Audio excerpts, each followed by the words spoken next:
In today's video, I'm going to be breaking down what the promotion timeline is if you join the Air Force as an E3, whether you sign a 4 or a 6-year contract. I also have a separate video on how much money you're going to get paid in this scenario as well, so be sure to check that video out. But if you're new, my name is Kyle Gott. I'm a 6-year Air Force veteran who did aircraft structural maintenance, and I'm also the founder of Airman Vision. Here at Airman Vision, we're creating a streamlined solution for modern-day Air Force recruiting, where we're bridging the gap between future recruits and the Air Force. So if you're new, consider joining us and subscribing, and also liking this video to help others find it. Now, before I jump into the promotion timelines, I do want to mention that airmanvision.com has free resources available for you if you're in the process of joining the Air Force. We offer a BMT memory worksheet and also a BMT packing list. So if you're interested in any of those free resources, the links will be in the description down below. All right, so here is the promotion timeline. It looks very sparse compared to the E1 and E2. Now, if you're joining the Air Force as an E1 or an E2, then this video does not apply to you. Go check out those videos that I made specifically for those situations. Now, the big incentive for signing a 6-year contract in the Air Force is that you earn early promotion to E3. Well, spoiler, if you're joining as an E3, then signing a 6-year contract, that incentive really doesn't apply. And unfortunately, that's all I have to say about that, because that was the incentive of signing the 6-year contract. So if you're joining the Air Force as an E3,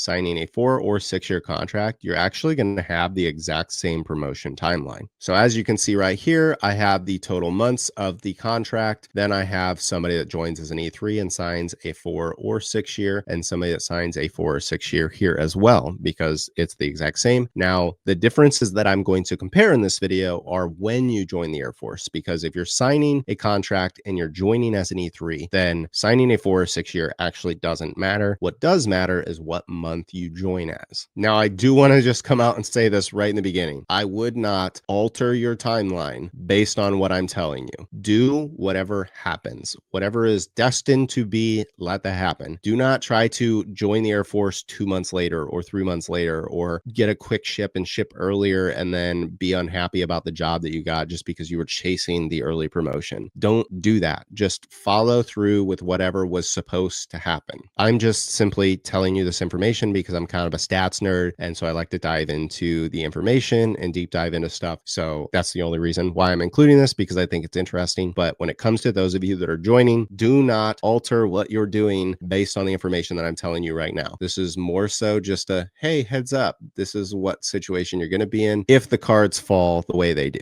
Now, this is going to be the best case scenario for somebody that joins the Air Force as an E3, is you go to basic training in the month of September. Now, also, the worst case scenario of joining as an E3 is for those of you that are going to basic training in October. So best case scenario, September, but then the next month is the worst case scenario. Don't worry, I'll explain what this means in a little bit. So in the Air Force, when you get promoted from E3 to E4, the requirements are that you have 28 months time and grade, so 28 months as an E3, or 20 months time and grade, and 36 months time in service. So essentially this boils down to you get promoted after 28 months of being an E3 or at your 38-month mark, whichever comes first. Considering that you're joining the Air Force as an E3, 28 months comes before 36 months. So in this scenario, both people are going to be promoted to E4 at their 28-month mark of being in the Air Force. This is just after hitting your 2-year mark. Now, the reason why I said September is best case scenario is because of this. If you join in September, that means that this month right here, 28 months in, that is January. Why this is important is because the cutoff of testing for E5 is February 1st. So if you put on the rank of E4 before February 1st, you will be eligible to test for E5 that year. So what that means is if this is January right here, what that means is that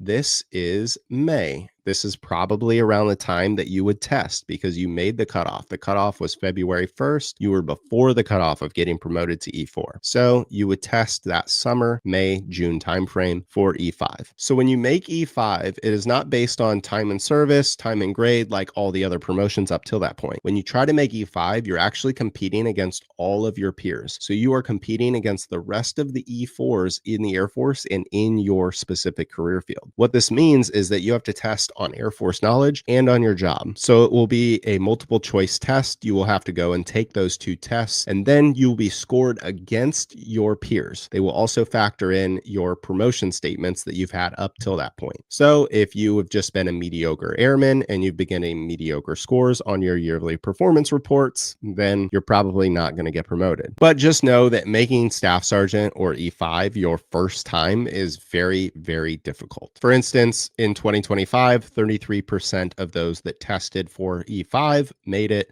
and the year prior, only 22% made it. So realistically, you're looking at about 1 out of every 5 airmen will make it. So that means 80% will not get promoted. The Air Force is going to reward those that know their job the best, know Air Force information the best, and have had consistent high promotion ratings on their yearly feedbacks. Now, the promotion cycle to E5 is the same way every single year. The cutoff is February 1st. You're going to test during that summer, and then you're going to find out that fall in August, September timeframe who made the cut. Now, the way that the Air Force gives out these promotions of E5 isn't immediate. You don't find out you made it and then you get promoted immediately. If you are a first-time tester, the Air Force actually spreads this out based on how long you have been in the Air Force. So for those of you that test first time, you're one of the newer people in the Air Force versus the people that have been testing their second, third, or fourth time for staff sergeant. The people that are testing their, third, fourth, fifth time, those are the people that are going to get promoted right away. So when people have been in for 8, 9 years and they're making staff sergeant finally, they're going to get promoted on September 1st. So essentially what the Air Force does is they take everybody that gets promoted and then they cut that up into 12 slots, but they rank everybody based on how long they've been in the Air Force. So you have the people that have been in the Air Force the longest and the people that have been in the Air Force the shortest. They divvy that up 12 times and then they promote people for the next 12 months. So if you are one of the newer people in the Air Force, you actually will find out in August that you made staff sergeant if you made staff sergeant, and then you will not get promoted for an entire year. Again, this is best case scenario. This is only if you join the Air Force initially as an E3, you sign a 4 or 6 year contract, and you get to basic training in September. This would result in you getting promoted to E4 in January, meeting the cutoff to test that year. So then you would test that summer. You would find out in August if you made it. If you made it. So you would have the most things against you right now to make it because you have the least amount of Air Force experience and knowledge. You're competing with people that have multiple years more experience and knowledge than you. You would need to have stellar reports up until that point. And if you can beat those odds and figure out that you made it, then you would actually get promoted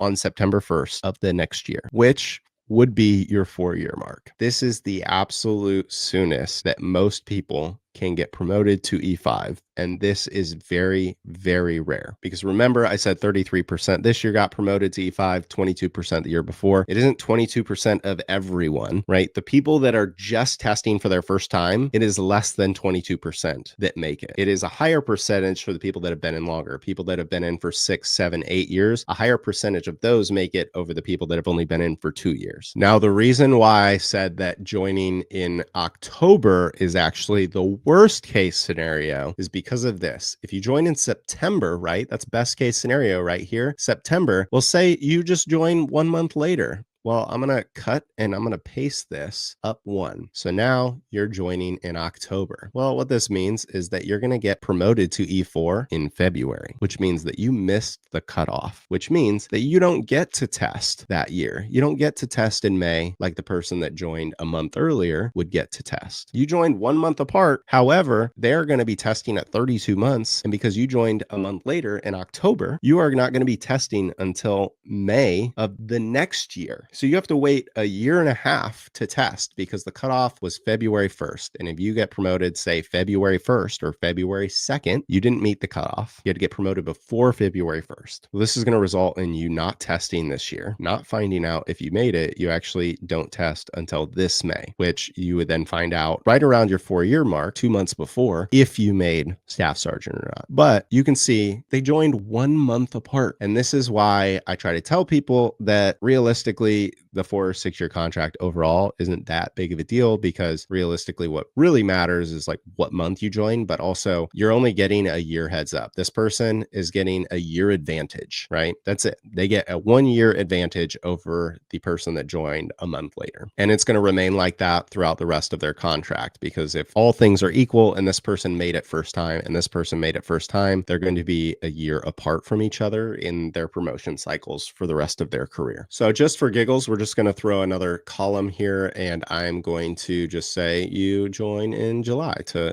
pick a random month and then we will see how that works. So we're going to October, July. That's not what I want to do. July. And then we're just going to pull this down and we're going to look at the situation in this. I'm going to clear these. All right. So we are going to then put these situations in here. So we're going to factor in when you test. So because you're getting promoted in this situation, if you join in July right here. So you're going to come down. That means you're getting promoted to E4 in November. That is before February of that next year. So you're going to be able to test in May of after February. So this is the situation that you're going to be in right here. And then if you found out that you made it here in August, again, would not promote until September, which September is going to be down here after your 4-year mark. So as you can see, I'm just going to throw this in here and we're going to say that this is August to just show you kind of how the timeline works. So this is going to be up one. I'm going to lace that. There we go. So essentially this is the way this is going to look. It's going to be the staggered pattern that's going to go up. So throughout the year, as you're joining, right? If you join in June or May, it's just going to keep dropping by a month and it's going to go all the way down to this. And then it's going to shoot back up here. So we're just going to do this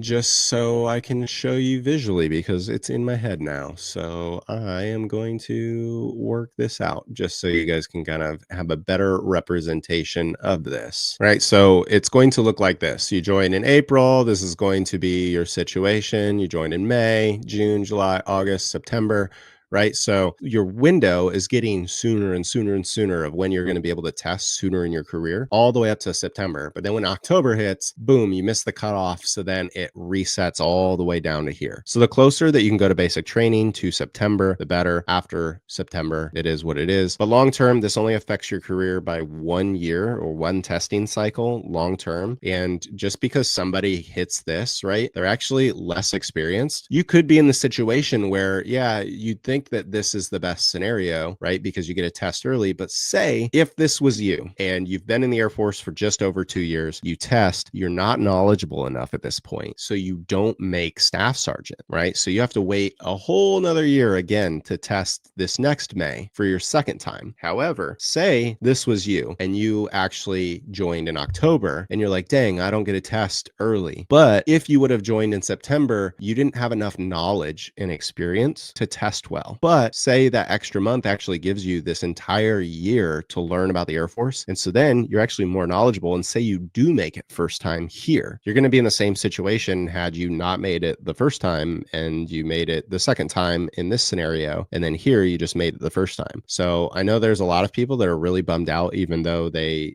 have the opportunity to test first time really early in their careers. They get really bummed out because they miss the cut when realistically, like you should expect to miss the cut your first time testing. It's very rare to make staff sergeant your first time, especially if you are testing in this situation where you're just over 2 years in and you're getting to test for staff sergeant already. Versus in this scenario, you're almost at your 4-year mark. You're at 3.5. You're a lot more experienced in the Air Force. So you have a much better situation here of getting promoted than here. So overall, it doesn't really matter because if you do get a test crazy early because you join in September or say August, the odds of you making it are slim to none. And you're going to have more experience and more knowledge if you get that extra year to study and learn your job and learn about the Air Force. So it looks like you're going to get this huge opportunity, but the odds of you actually taking advantage of this opportunity are so low that it really doesn't have a significant difference in the overall overall career opportunity. But that was my video breaking down the 4 and 6 year enlistment for somebody joining as an E3. If this was helpful, be sure to like this video and share it with those that are joining or in the delayed entry program with you. And also, if you're looking to get ahead in your preparation for the Air Force, we offer several resources, including a BMT prep guide book. We also have fitness workout programs to help you get in shape and excel at basic training. And we have a Build Wealth in the Military book,